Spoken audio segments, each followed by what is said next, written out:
had an uncle, and he tried to go to college. It didn't really work for him, so he just, dropped out and just, continued on his job. And he's like, you're the first one in the family to do this, and you're not doing this just for yourself. You're doing this for us. This means that we go to UTD as well. And I guess that's what it means to be first gen for me. Some of the students here's biggest struggle are financial.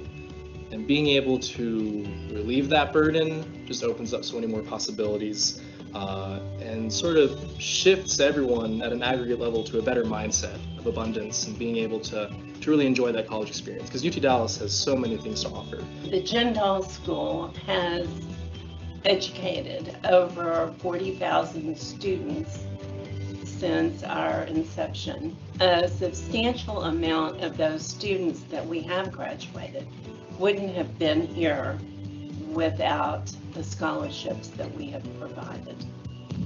Having the opportunity to basically take a step back, to focus on my academics, to focus on other social organizations, business organizations, has really helped me round out my college experience. Thanks to everybody that donates to the Jindal School of Management. Your gifts make it easier for us to expand our repertoire of offerings to students. I have to thank you from the bottom of my heart for your donation. Thank you for your generosity. It has made so much possible. Thank you, because you have completely changed my life. And you may not think that you have, but you really have. Going through high school, especially senior year, you're worried about what college am I going to go to? How do I fill out this FAFSA? Where's the money going to come from? It's so many things are on your mind. I don't want my parents to, pay off my loans, and everything is just rushing through your head. And having this scholarship give me a full ride takes a ton of burden off of me and off of my shoulders. As soon as I got the acceptance letter for JYSP and UTD, it's just a weight lifted off of me, and I could just feel how, it just feels great. And I know that, this scholarship will help me be successful and impact society. And you guys have opened that door for me.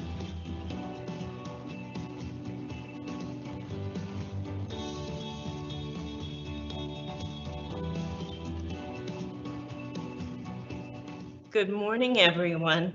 I hope you enjoyed the video. Welcome to our first ever 2020 virtual scholarship breakfast. Thank you for joining us today. We are delighted that you are here. My name is Diane McNulty, and I'm the Associate Dean for External Affairs and Corporate Relations at the Naveen Jindal School of Management at UT Dallas. As many of you know, this event is the Jindal School's annual major fundraiser for scholarships. And over the years, we've raised $825,000 and funded more than 500 scholarships for our students. This is remarkable, and you are remarkable for making it happen. This past year, we have gone from one extreme to another. At last year's breakfast, we celebrated the 50th anniversary of the University of Texas at Dallas.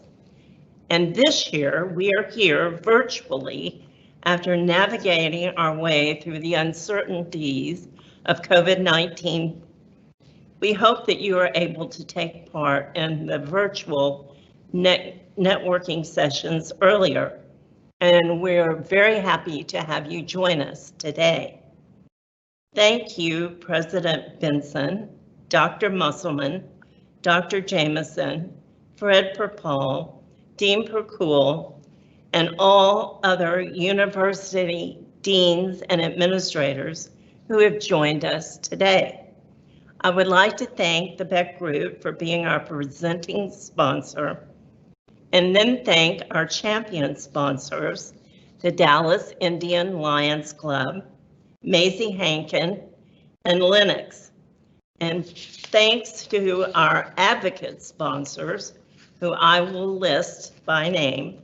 They are Blue Cross Blue Shield of Texas, Chuck and Stacy Butler of Palomino Capital, Fujitsu, Intuit, Merit Energy Company, Joel Roebuck in honor of the Adolescent Reasoning Initiative, and State Farm. We are grateful to all of you for making this happen. We have many important attendees today, and we appreciate your participation. We also have some beneficiaries with us today. There are present are the Jindal Young Scholars Program students, our Texas Business Hall of Fame 2020 scholarship recipients, and many other scholarship recipients. We also have the Davidson Management Honors Program and our NOVA Ambassadors Program students with us today. And now I would like to introduce our next speaker, UT Dallas President, Dr. Richard C. Benson. Dr. Benson is the 5th president of the University of Texas at Dallas. He is our most vocal cheerleader in the community, and his ability to guide us as we have responded to the pandemic is an excellent example of why he holds the Eugene McDermott Distinguished University Chair of Leadership. Since coming to UT Dallas in 2016, Dr. Benson has encouraged programs that support research, entrepreneurship, and partnerships with industry and business in the region. Dr. Benson, the podium is yours. Thank you, Diane, for that very kind introduction. We certainly are living in interesting times. And let me say how much I enjoyed that video with our bright Jindal students. That was just terrific. I'm so pleased that they have chosen UT Dallas for their education.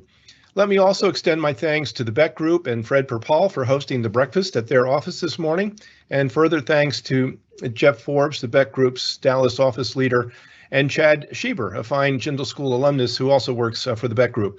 So thanks to you and to all of the sponsors for making today's program possible. As you know, UT Dallas was established more than 50 years ago to train top talent and serve the North Texas region through quality education, impactful research, and a wide array of cultural programs. And without question, we have met those goals of our founders. Our students are among the very best in the world. And like the UTD graduates ahead of them, today's students will go on to be leaders, entrepreneurs, and innovators. And our faculty and staff ensure that those who have chosen UTD for their education have every opportunity to realize their dreams, just like those students you saw in the video. I'm incredibly grateful too for the engaged alumni who proudly support our university. There are nearly 125,000 alumni, with 2/3 living and working in the Dallas-Fort Worth region. UT Dallas has become a top university in the state and is widely recognized around the world. We are classified as a Carnegie R1 doctoral institution, one of only 131 research-intensive universities in the United States. Forbes has ranked us as a best value among public universities in Texas, and U.S. News & World Report ranks us among the top 65 public universities in the nation. UT Dallas's bright future is not lessened by the challenging climate in which we find ourselves due to the global pandemic. Instead, we are embracing opportunities presented in this time, adapting where we can, just like in this breakfast meeting, and remaining flexible in our responses. I am so proud of the resilience and unity within our campus over the last half year. Looking ahead, I know that UT Dallas will continue to be a major asset for the Dallas-Fort Worth region. We are indeed fortunate to be located in the midst of such a dynamic environment. And you may be sure that as the Metroplex regains its economic strength, that UT Dallas will be an engine of that rebound. And now, before Provost and Vice President for Academic Affairs Inga Musselman joins us, please turn your attention to this short video that captures the spirit of UT Dallas. Thank you all. Quiet. We think about what used to be and how everything just seemed to stop. Places that were once bustling became so very still. But in reality, campus was a lot busier than it appeared. Busy adapting so that we could keep innovating. Busy adjusting and preparing for your safe return. Busy with new ways to connect and stay united. At UT Dallas, our people really do make the place. For 50 years, we've been opening our doors to people like you, the ones who will change the world. This university remains the same in one very important way. It was built not just for today, but for tomorrow, and what the future might hold. When this time of quiet ends, we can be stronger together, more resilient, closer and more connected than we were before. When campus is filled with the sounds of your voices, we'll never want to hear the quiet again. Good morning, everyone. My name is Inga Musselman. I am Provost and Vice President for Academic Affairs at UT Dallas. It is my pleasure to provide a brief overview of the state of the university.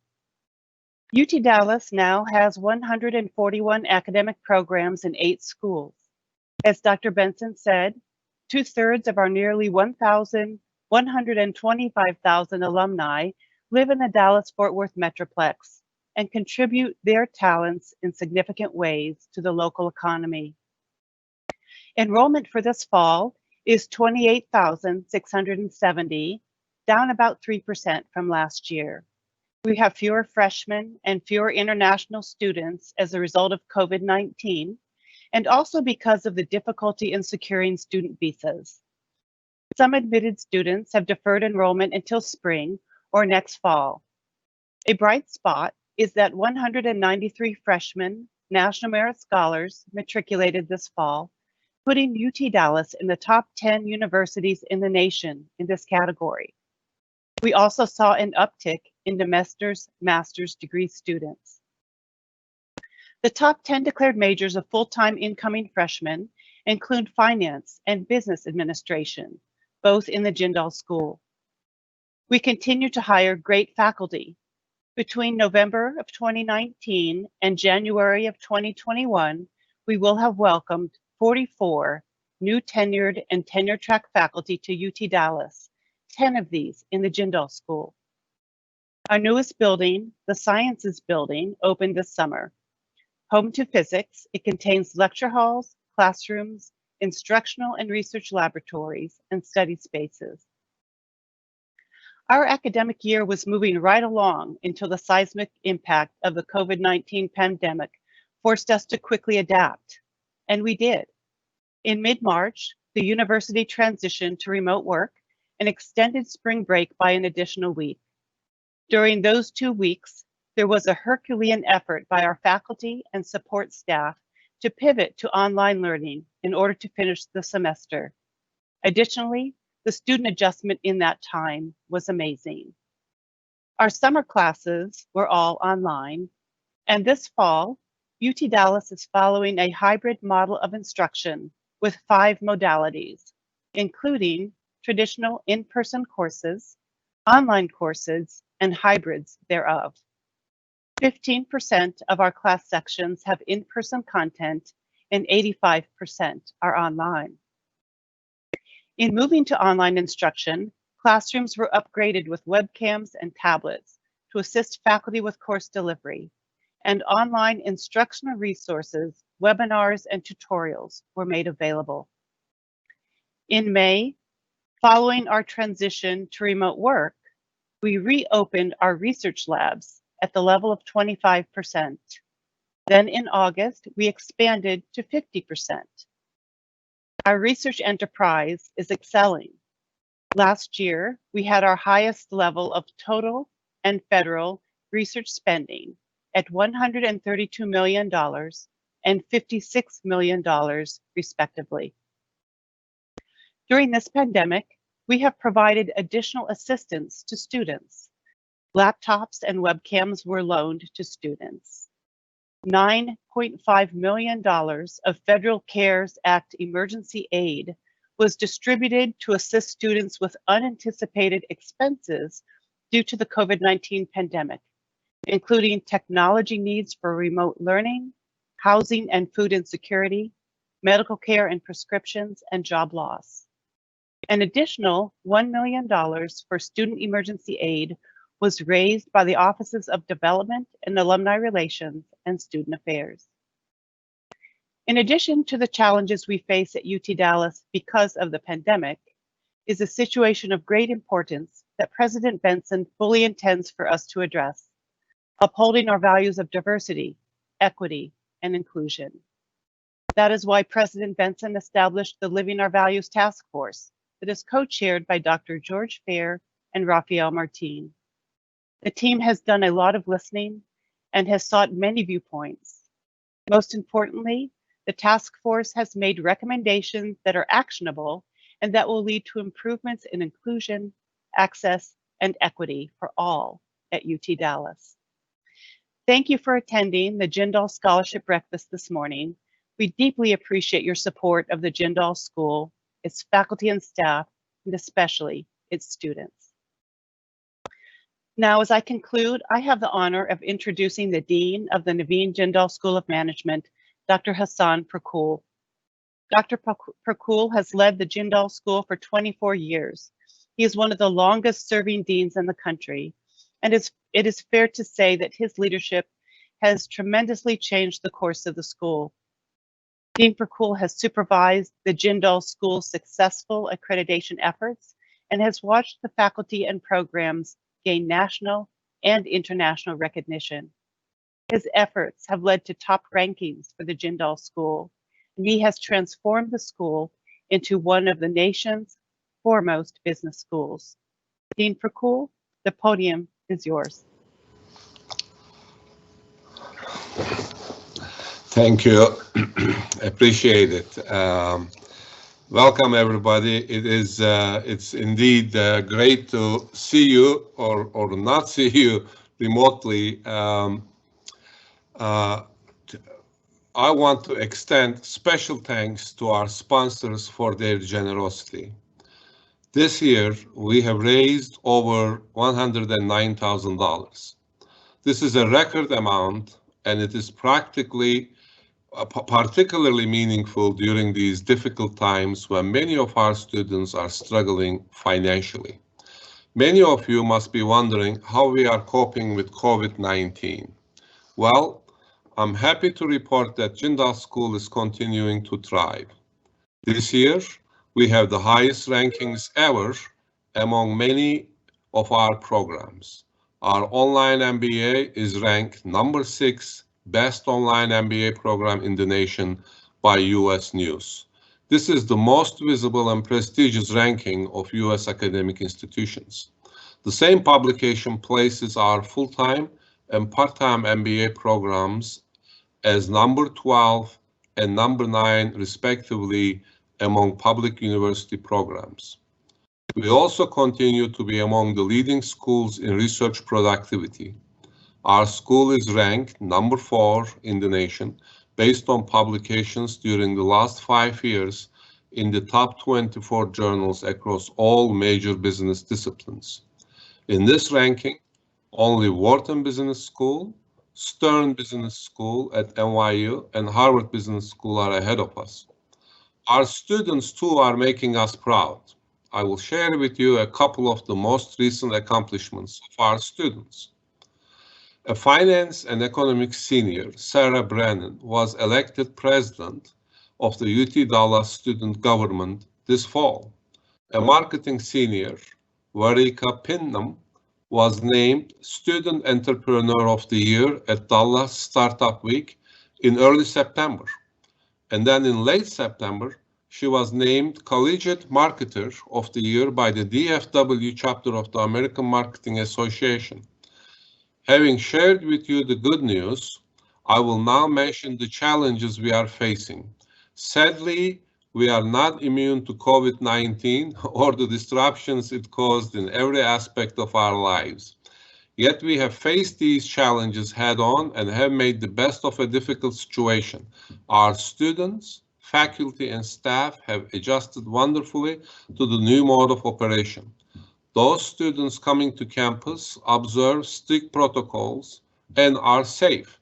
Many of our students have chosen to attend classes remotely. Our lectures are live broadcast and are also recorded for later reference. We have over 50 student organizations and they are doing great. This semester, a record number of events are taking place remotely and attendance in these events are up significantly compared to past years. Our only major difficulty is the drop in international students. We are the leading destination for students from India and China who are aiming to study MS degrees in various business disciplines. This year, they were not able to get visas. US consulates were closed due to COVID. As a result, we saw a major drop in international graduate students. We signed some of them online, but many deferred to spring semester and next fall. We recruited a record number of domestic students to make up for the deficit. Nevertheless, we are well short of last year's numbers, resulting in a significant shortfall in revenues. The good news is that this is a one-off event. We already anticipate many of them joining us this spring semester, and the rest will come next fall. I would not be surprised if our 2021 fall incoming class is the largest ever. So as you can see, we have good reason to look to the future with confidence and optimism. In short, Jindal School is doing well and will continue to do well. And now it is my honor to introduce to you Dr. Calvin Jameson, our Vice President for Facilities and Economic Development. In this role, Dr. Jameson is responsible for overseeing economic development, construction, real estate, and auxiliary services. Since joining UTD, he has overseen more than $1.5 billion in development. You can safely say that half of the buildings in our campus was built and the other half was renovated under his leadership. During this time, UT Dallas has received 35 awards for building design, LEED certification, and economic sustainability. Now, without further ado, I turn the podium over to Dr. Jameson. Dr. Jameson?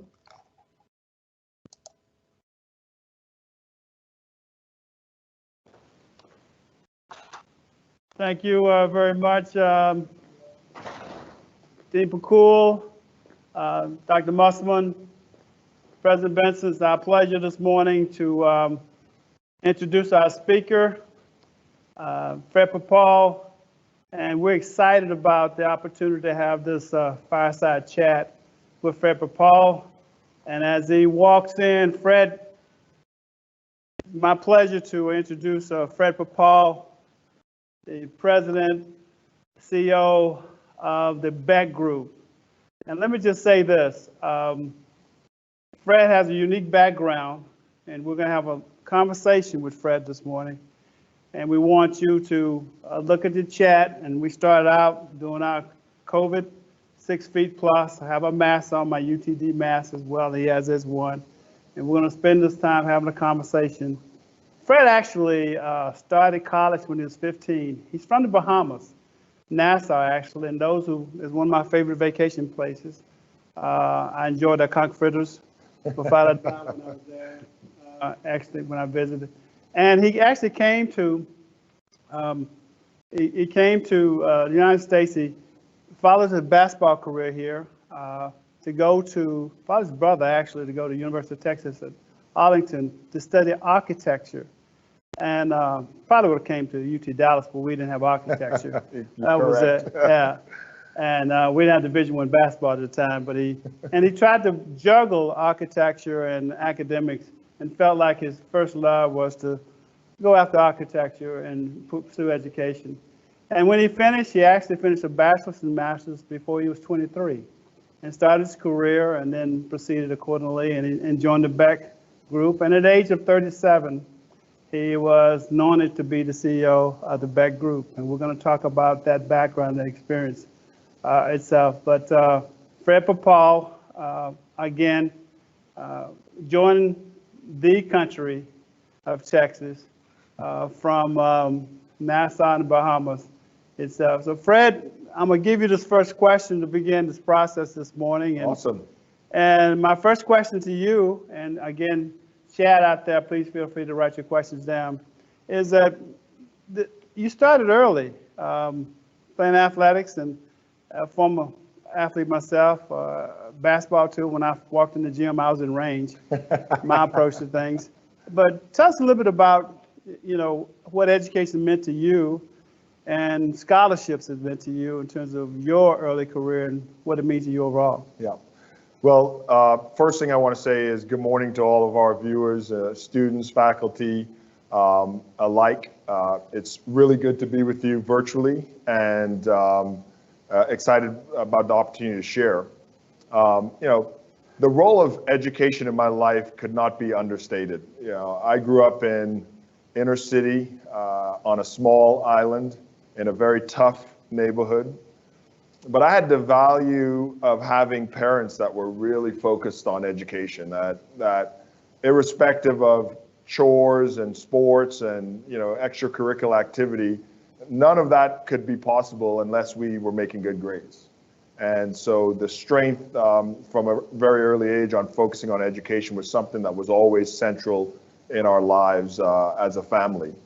But even with that, without the support of many scholarships and financial donors along the way, it would have been impossible to make it out of the environment I grew up in. At 15, I started my career at the College of the Bahamas, and then transferred to University of Texas at Arlington. And all along the way, I had financial aid and scholarships, and specifically for sports initially, and then eventually for academics. And so I think when we think about the future of our cities, we think about the future of our country, we think about the advancement of young people, particularly those in underserved environments, one cannot talk enough about the role of scholarships and financial support. It has been central in my life, and I think it is going to be a central part of us continuing to build the country we want. Especially in environments where there are so many first generation students attending college and the cost of college overall itself. Take a few minutes, if you could, and talk a little bit about your career at Beck. Yeah. Well, it's one of the things I would like to say, particularly for our young people out there as you start your career, when you fit, you feel it. When you're with a group of people that you can excel with, you're going to feel that. That's not something that is an intellectual thing, although a lot of times I think we try to look for the perfect job, we try to look for the perfect start. I've had the privilege of having some wonderful mentors early on in my career as an architect. I joined a small architecture firm that was quickly acquired by Beck. And so in my mid-20s, I found myself a part of this very large company. But one of the benefits there was, Peter, our CEO at the time, was very specific along with the partners on mentoring young people and also providing a lot of continuing education opportunities. And so at 28, I got my first assignment to run a business unit as an architect. But I was always very focused on business as well as architecture. The two were very, congruent to me. And so, starting with a business unit, I started to pour and I really apply myself not only in architecture, but learning as much as I could about business. That eventually led me back to business school, where I deepened my business skills. And then this passion about people, both the people that worked in our company and the people that we worked for. And the combination of those things allowed me to excel pretty quickly in my career. By 32, I was running our entire Eastern Division. By 36, Peter had appointed me as his successor. And so I like to say to people that if you weren't looking, it seems like it happened pretty quickly. But behind the scenes, there was a lot of hard work, a lot of discipline. But most importantly, there was a lot of support from the people around me at Beck. And I always say, when young people can thrive in a firm, it says more about the firm than it says about the young people. I mean, I did my part, but there's no question that the environment at Beck really led to that. And by the way, many of the people on our management team today at Beck have the same story. They also started here at a very young age, had a lot of resources and mentorship poured into them. And so I look around the table, almost everyone on our management team sort of grew up here at Beck, and that makes me feel pretty proud. Good. So now let me take that Beck experience. I mean, 37, you take over the company. But Beck has a 100-year history. Yep. And a 100-year history of CEOs that don't look like you. Yep. Okay. And I mean, they're not as tall as you either.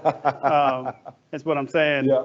And they kind of don't look as, they're kind of a little different complexion than Yeah. you are as well. Yeah. Over now. So Yeah. how did you manage to navigate that process overall?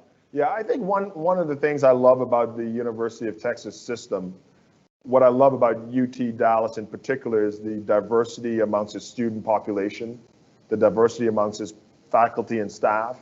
And I think we're at a point in our American life where we have to all lean in on being American.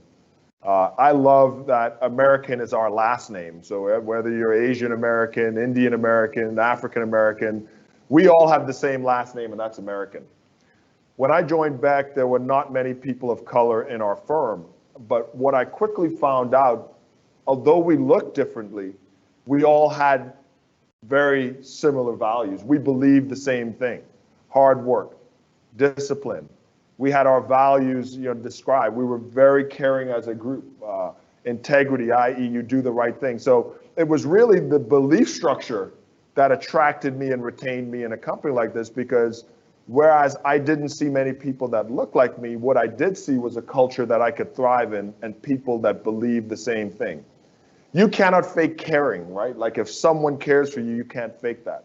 And so for me, it's always been trying to jump over the superficial and surface level of how we look and really lean in and get to know people for who they are. That allowed me to build some really strong relationships internally, but also externally. And I'm convinced that we're at a place in the country where if we don't lean in with each other, we're going to pull ourselves apart, and so far apart that there might be no place to come in. So I'm a big believer that we have to see ourselves as one people. We have to see ourselves as one university. We have to see ourselves as one country.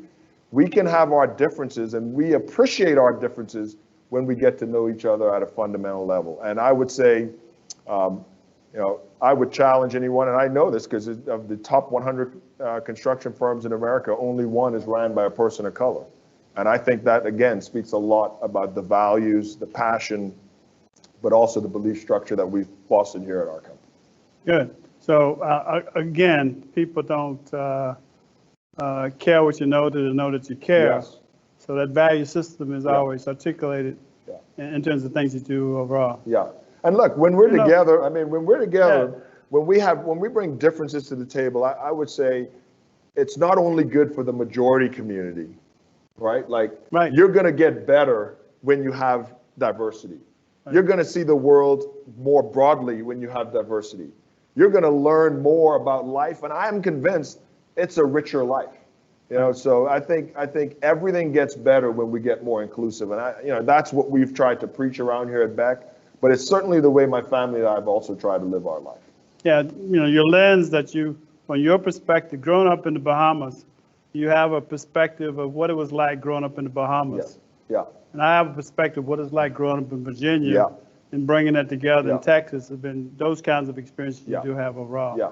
And that's good. Yeah. And I would tell you, getting to Dallas, it was good to see people like you in positions of authority and influence. That made me feel, even though we may not have had as much diversity in our firm, when I got to Dallas, I saw a lot of prominent people of color in really positions of influence, making a difference. And that caused me to believe that I could make a difference too. And so that is also another subtle reason why we need to be inclusive. People have to see what they want to achieve, right? And so it's important for institutions like Beck and University of Texas at Dallas and other institutions to make sure that we're searching out diverse talent and that we're making a culture where everyone can be their authentic self and everyone can thrive. Right. Key word, authentic self in terms of what you're trying to accomplish, but an openness, open-mindedness overall. What are some of the things that you're working on today? As a Beck? At Beck, we have this wonderful opportunity. First off, we've been really blessed because during this pandemic, construction has stayed essential. And that means most of our projects have continued to move on. And we haven't taken for granted that many of our people and our projects have been able to continue when so many people around us have been adversely affected. Sure. And we had this disposition at Beck that because we had the shelter of economic stability that we wanted to lean in on our community and we wanted to serve more greatly. I volunteered to serve as the city's COVID economic recovery chairperson, co-chairperson, along with Richard Fisher. We wanted to use the resources of our firm and our people to kind of lean in more and help those in need. And so we've set up a lot of systems through this recovery task force, DallasForward.org. I encourage you all to check it. But we wanted to be a resource and to use the resources of companies like Beck to help those small businesses, those people in underserved communities kind of survive and thrive coming out of COVID. So I'm very proud of that body of work. There's no question we have too many exciting projects going on to mention. But we feel very fortunate to have been in a position where our company has remained healthy, and that health has allowed us to lean in and help our community in a more intentional way. Mm-hmm. And with that scenario, how has the work that you've done, I mean, obviously you've been in the position some now almost 8 years. Yeah. What has the growth of the company been? Yeah. Well, listen, success has many fathers. And so I would say, the company has done well over the last 8 years, but I really think it's hard to disconnect the last 8 years from the first 100 years, so it's like, we all in the role of leadership. And as you think about, all of you who are tuning in today, in some way provide leadership. And leadership is not, a trophy or a reward you receive. It's a thing you do. It's a responsibility you have. And so for me, I view myself very much as a steward of this great company and its history. Under my tenure as a leader, we've doubled in size. We've been able to attract a lot of new people to our cause. We've opened a few new offices, certainly built a lot of things that I'm proud of. But I also feel like it would be impossible to just isolate those last 8 years without thinking about the 8 years that came before that and the 8 years that became before that. Great leadership is like a relay race. One leader gets up and running as fast as he can, and then the next leader takes off and gets up and running as fast as he can, and then they hand that baton while they're both at top speed. And so too has been our success here at Beck. Our previous generation of partners have stuck around, including our chairman, Peter Beck.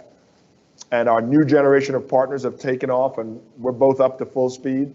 And so we view it as a big responsibility to protect the culture and the legacy of the firm and to continue to be as healthy as we can, because there are thousands of lives, thousands of people that depend on this company every day. And so I'm happy that we've had a lot of success, but I'm also very humble that there are a number of leaders working around us that have been a part of this success, including our clients, people such as yourself and the University of Texas at Dallas. Because, unfortunately today, we all are sometimes encouraged to think about leadership as this very singular thing.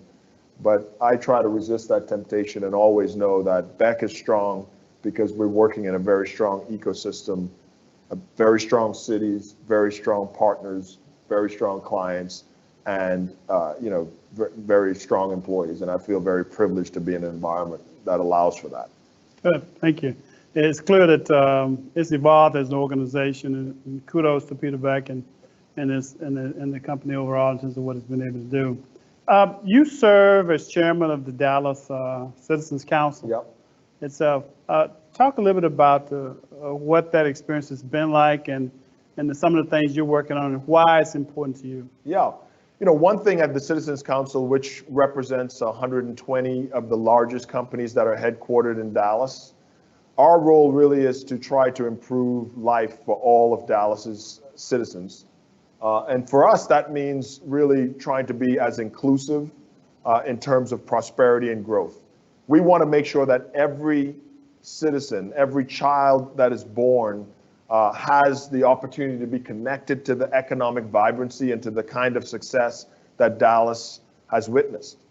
But if you live in Dallas, you know that success has not been equally spread out. That on the one hand, when we all come out of the womb, I believe that our Creator spreads talent equally, but He doesn't spread opportunity At least historically, opportunity has not been spread equally.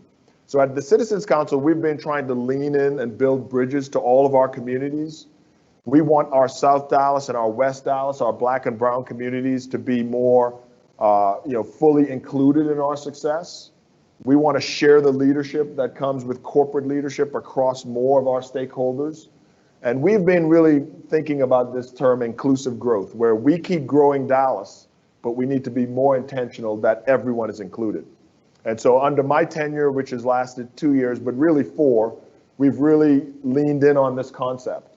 And a lot of partnerships with our tri-ethnic chambers, a lot of intentional programs to make sure that all of the member companies are thinking about diversity and inclusion. But moreover, we're thinking about also spreading the goodness outside of the walls of our companies to make sure we're giving a lot of small businesses and businesses of color opportunities to work with our companies and to do well as well. So it's been an absolute pleasure. There's no greater, I think, challenge, but no greater joy than to lead leaders. And so to be a CEO and then to be called upon to be a chairperson of a CEO-only organization has been absolutely a pleasure, because you can't dictate to other CEOs. You have to influence, and that's been a lot of fun. But we have some wonderful partners. Rob Walters, who will be succeeding me. Jerry Thompson, who came before me from Ambit. These have just been great guys to work with, and we've really enjoyed the tenure as chairman.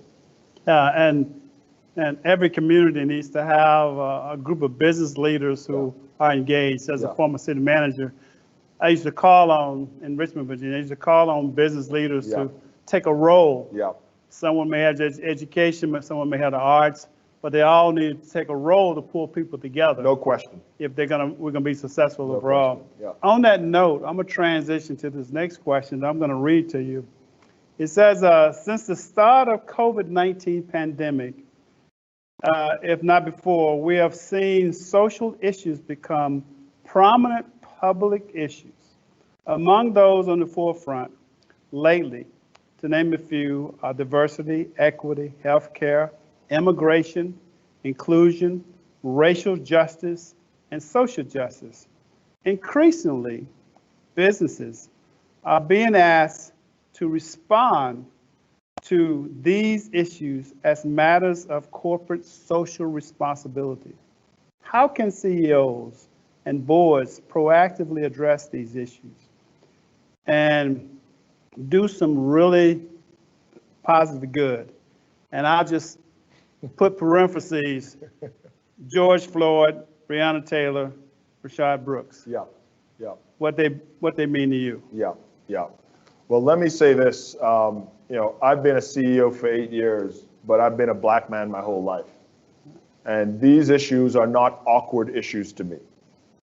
They're not issues only for the boardroom. These are issues for our life. I think the responsibility of companies has never been clearer, and the opportunities that companies have to help solve these issues have never been greater.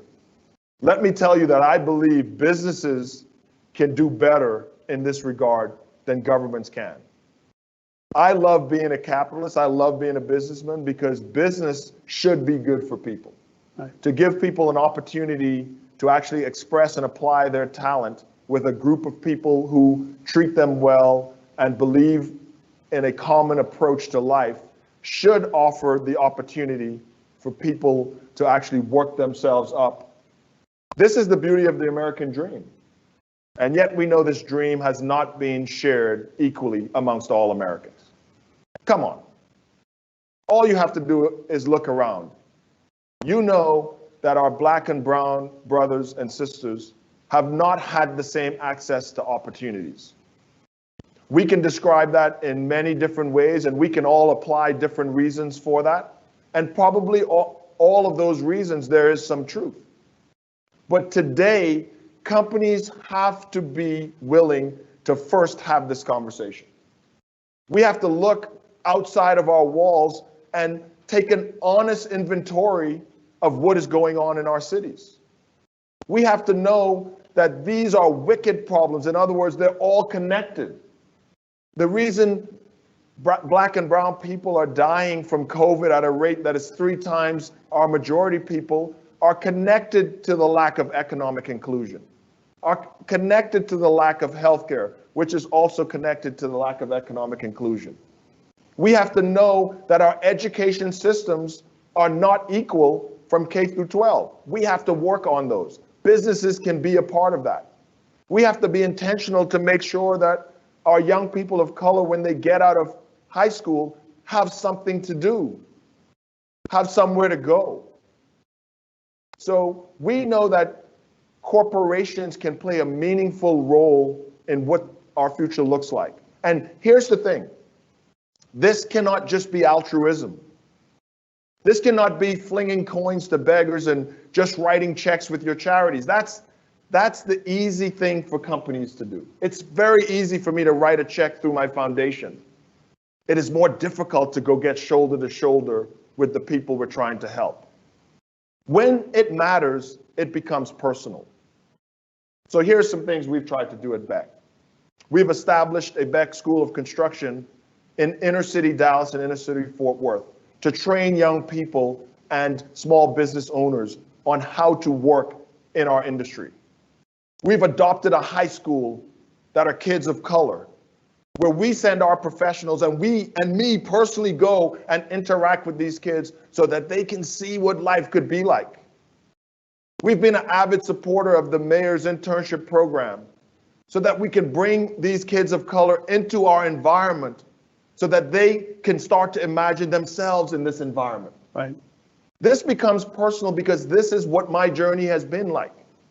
Someone took me at 15 to an office of a business person. And I looked around and I literally could imagine myself there. So this has to be a part of the ethos of what every good company leans in on. And we have to move away from the thinking that this is a black problem. And therefore, it is up to black and minority people to solve this problem. These issues are American problems. They are born out of the history and the structure of our country. And it's going to take all good Americans to solve them. And I think, this is what I say to our partners, I think we would want to be on the side of the good people. Right. And that's the way we've approached it. This is something that we are unequivocal on. And I will tell you at Beck, it is my white partners that are most vocal about this, not me. But watching their passion and the way they apply themselves to integrating and engaging our community gives me so much joy. It also gives me courage to actually lead in the way that can be helpful.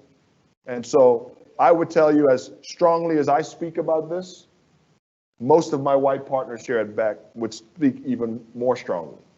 And that's something that I think we're going to be proud of over time. And on that note, thank you so much for sharing that. I think it sets the tone. On that note, we'll take some questions that have come back from, if there are any from the chat itself that have come forward. We'll take a few of those.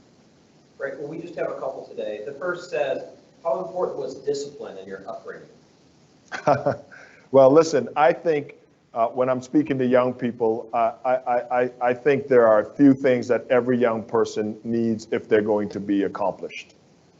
You need to be willing to work very hard. There is no substitute for hard work. Right. 2, you need to be willing to be patient. It takes 21 years to be 21 years old. Some things cannot be fast-tracked. Discipline speaks to patience and hard work. So you absolutely need to be disciplined, but I'm going to break discipline down into those 2 categories. Then you need to be ethical. We have a saying around Beck, we don't lie, we don't cheat, we don't steal. We don't do that in any area of our life, and that means no white lies, no fudging the budgets for our clients, et cetera, et cetera. We are willing to be transparent because that's what integrity means to us. So in addition to discipline, hard work, delayed gratification, you also have to be wonderfully honest and of high integrity. I think if you work as hard as you can and you're willing to delay gratification and you're honest, I would bet that it would be impossible for you not to be successful. Oh, absolutely. Absolutely. I think anyone on this virtual call would understand that that's the ground rules of everything that you have, and we all understand the process. And what I love about that, Dr. J, is everyone can do that. Right. You don't get to control how high you can jump, how fast you can run, how fast your brain fires, but everyone can work hard, everyone can delay gratification, and everyone can be honest. Those are things completely within our own control. Right. You can do that. Second question. All right, so to wrap this up, as you depart here, what is your piece of advice? You've given it a lot today. What is your piece of advice for students, for graduates of UT Dallas? Yeah. Based on your experience. Yeah. What's your advice? You know, I'm always asked this question as a send-off, and I hope you got some key nuggets as we spoke. First off, thank you for the invite.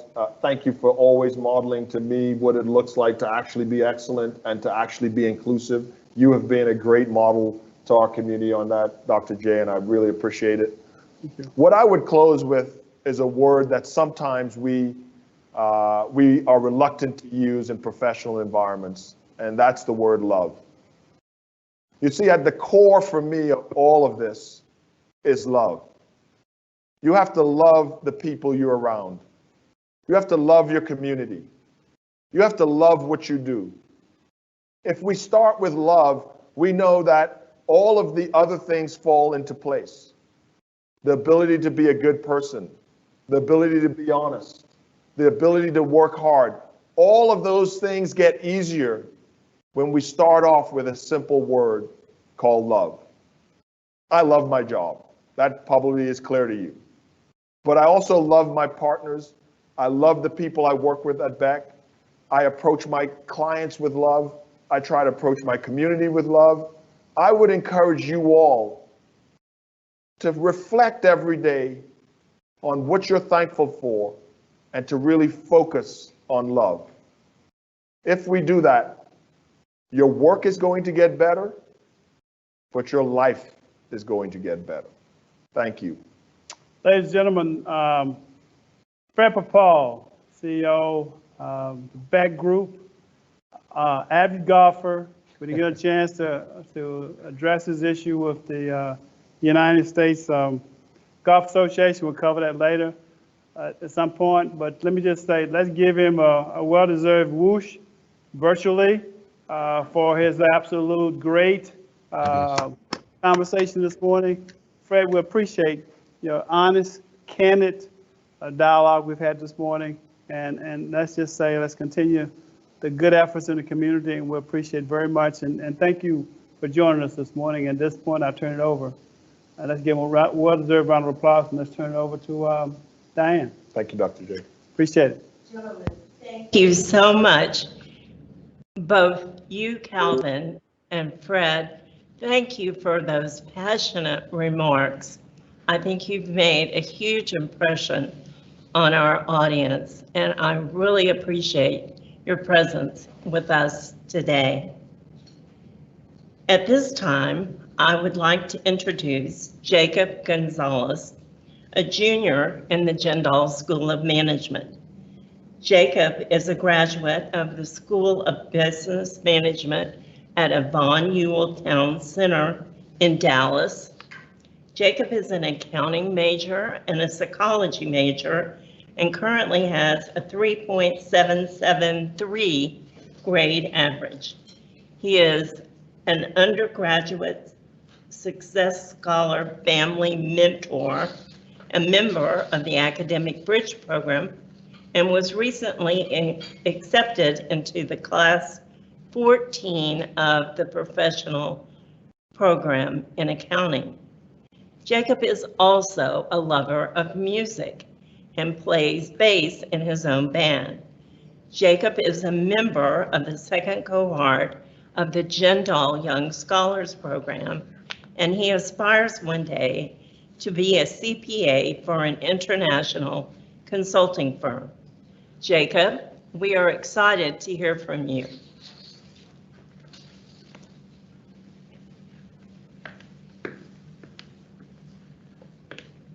Thank you, Dr. McNulty.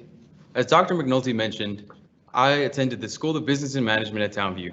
I grew up in West Dallas, which is about a 40-minute drive from the UTD campus. I'm not far from home, but I plan on going places that my family members before me never could. This is one of my many motivations for attending post-secondary education. I love accounting because it challenges me to think outside the box, and it'll get me to the places that I want to go to, exploring the world and soaking up all that life has to offer. When I was a senior in high school, I wondered how I was going to pay for college, and it scared me to death. I applied to a number of scholarships, but it all felt so overwhelming. That's when the Jindal Young Scholars Program stepped in. Without JYSP, I probably wouldn't have gone to college. Now that I'm in college, in addition to getting a top-notch education at an elite university, I'm also supplied with all the necessary resources I need to succeed.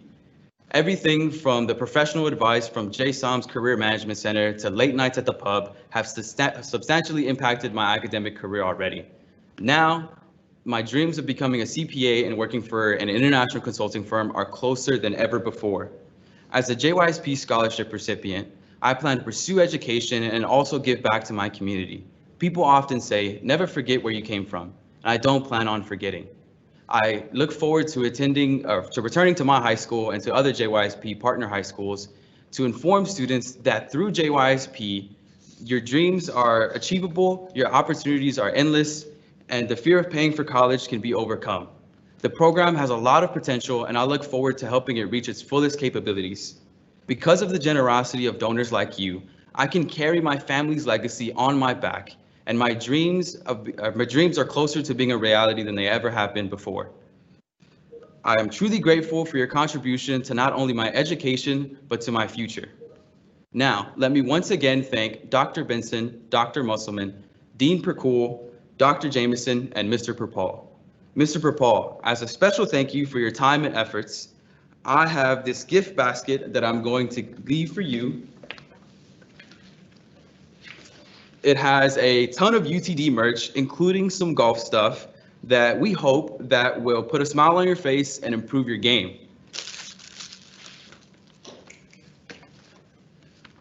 All right, now let me thank you for attending the show. We're gonna close the show now with a short and special video that will start momentarily. Thank you all and have a great day.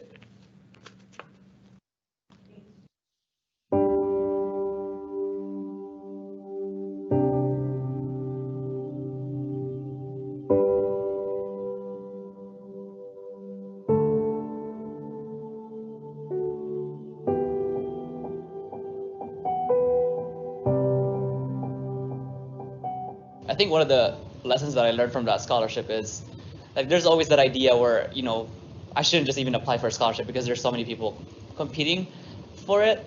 But when I actually got a scholarship, it kind of gave me that confidence. I was like, oh, you know, I may get accepted for it. So moving on forward from here, it gives me more confidence of just applying to all the scholarships. So thank you so much for the scholarship. Receiving a scholarship while attending the Jindal School has impacted my experience as a student tremendously. The stress of being a full-time student on top of working full-time, on top of running a startup on the side, doesn't allow much more capacity to be stressed financially. So receiving the scholarship really just helps me focus my time and my energy on why I wanted to pursue an MBA in the first place. Thank you so much for lifting this financial burden off of my shoulders, and more importantly, thank you for believing in me and my passion and my entrepreneurial efforts. Thank you so much for this donation. Oftentimes it's hard to see the return on investment for students because it takes a long time for them to grow. But this scholarship has honestly been not only given me the foundation to pursue my own dreams, but has really given me the encouragement and confidence to go out and try something new, take a risk. And I think that's really the goal behind scholarships and programs like these, is to encourage students to not have to worry about rent, not have to worry about tuition and books, to focus on the opportunities for them to grow and focus on the ideas for them not only to help themselves, but be able to pay it forward. So once again, thank you for this donation.